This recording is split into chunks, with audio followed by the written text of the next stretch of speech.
ప్రపంచ ఆదివాసీ దినోత్సవం పురస్కరించుకొని ఇల్లందులోని ఎమ్మెల్యే క్యాంప్ కార్యాలయం నందు ఆదివాసీ దినోత్సవం ఘనంగా నిర్వహించారు। ఈ కార్యక్రమానికి ముఖ్య అతిథిగా హాజరైన ఎమ్మెల్యే కోరం కనకయ్య కొమ్రమేం చిత్రపటానికి పూలమాలలు వేసి ఘనంగా నివాళులు అర్పించారు। అనంతరం జెండా ఆవిష్కరించి ప్రపంచ ఆదివాసీ దినోత్సవం వర్ధిల్లాలంటూ నినాదాలు చేశారు।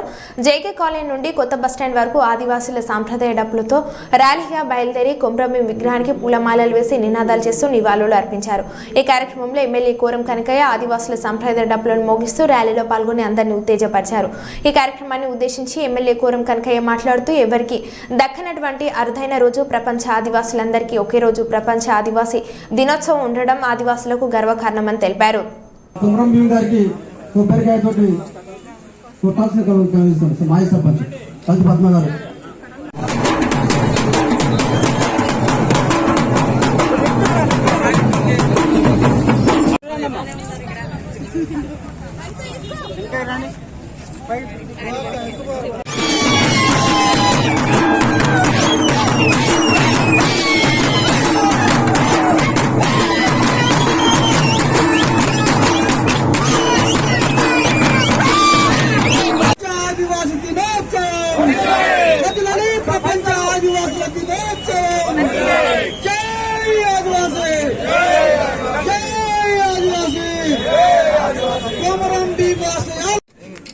ప్రపంచ ఆదివాసీ దినోత్సవ సందర్భంగా ఎల్లందు నియోజకవర్గ హెడ్ క్వార్టర్లో జరుపుకున్నటువంటి ఈ ఉత్సవాల కార్యక్రమానికి వచ్చినటువంటి ఆదివాసీ మాజీ సర్పంచులు, మాజీ ఎంపీడీసీలు, ఎంపీపీలు, కాంగ్రెస్ పార్టీకి సంబంధించినటువంటి పార్టీ అధ్యక్షులందరూ, వేదిక ముందు ఉన్నటువంటి ఆదివాసీ బిడ్డలు, అక్కలు, చెల్లెలందరూ కూడా పేరు పేరు నమస్కారం।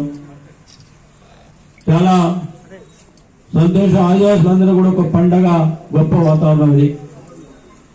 ఎందుకంటే ప్రపంచ ఆదివాసీ దినోత్సవం మరి ఎవరికి జాతికి ఉండదు, ఒక ఆదివాసులకు ఒక్కరికే ప్రపంచం మొత్తం కూడా ఒకే రోజు ఆదివాసీ దినాన్ని ఏర్పాటు చేసుకున్నటువంటి మనందరం కూడా గర్వంగా ఫీల్ కావాలి।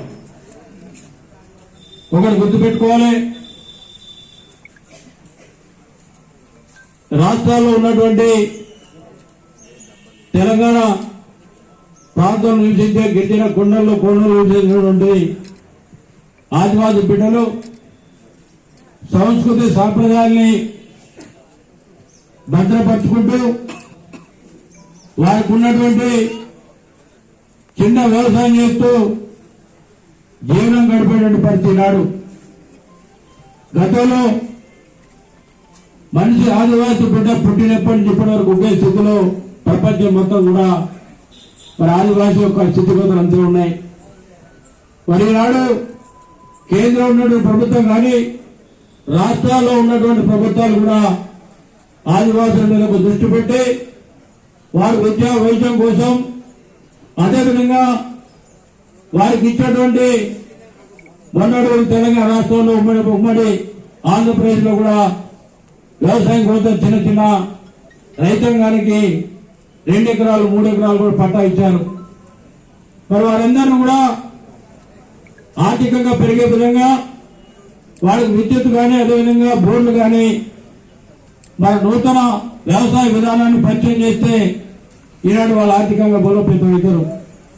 మరి అలాంటి పరిస్థితులు ఈ రోజు అన్ని ప్రభుత్వాలు కూడా ఆలోచన చేయాలి। దేశం మొత్తం ఉన్నటువంటి రాష్ట్రాల్లో ప్రపంచం మొత్తం ఒకే జాతిగా ఉన్నటువంటి జాతి ఒక ఆదివాసీ జాతి మాత్రమే। మరి ఈ ప్రాంతంలో గతంలో మరి బ్రిటిష్ వాళ్ళతో పోరాటం చేసినటువంటి వ్యక్తి పెద్దలు స్వర్గీయ కొమ్రమేం గారు, వారు జాతి కోసం ఎన్నో కార్యక్రమాలు తీసుకొని ఎన్నో సంస్కరణలు చేసి జాతిని నిలబెట్టి ఈరోజు కొద్ది గొప్ప మిగిలినటువంటి జాతి మరి వారి కోసం నిరంతరం మరి కొమ్రమేం గారి ఆశయాల కోసం, కొమ్రమేం చేసినటువంటి కార్యక్రమాల కోసం నిరంతరం పోరాటం చేసే విధంగా ప్రయత్నం చేస్తూ ఉన్నారు। కానీ ప్రభుత్వాలు కూడా గుర్తుపెట్టుకోవాలి, ఆదివాసీ బిడ్డలందరూ కూడా కొండల్లో కోణాల్లో జీవించేటువంటి వారందరూ కూడా ఆర్థికంగా బలోపేతం చేసి వారిని కూడా మరి అందరి మధ్యలో తీసుకొచ్చే బాధ్యత ప్రభుత్వాలకు ఉంది। మరి దేశంలో చూసినట్టయితే కొన్ని ప్రాంతాల్లో మరి ఆదివాసులు